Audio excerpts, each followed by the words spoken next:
kaisa ng bawat mamamayang Pilipino ang PNP Communications and Electronic Service sa pagdiriwang ng Kapaskuhan na puno ng pag-asa, malasakit at pagmamahal sa bayan. Ito ang pamaskong handog ng CES tungo sa bagong Pilipinas.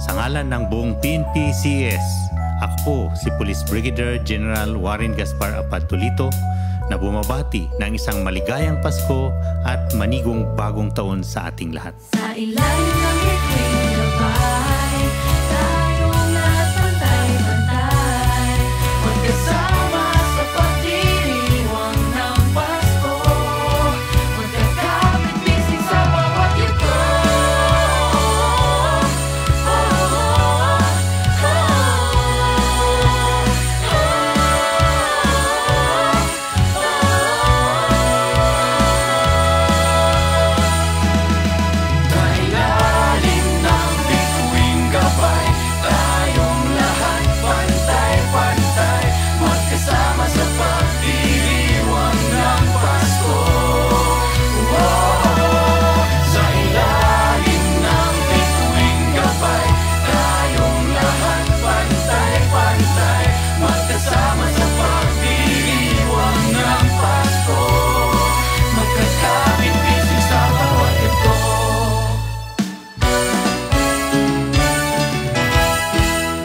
Magkakapit-bisig sa bawat yugto.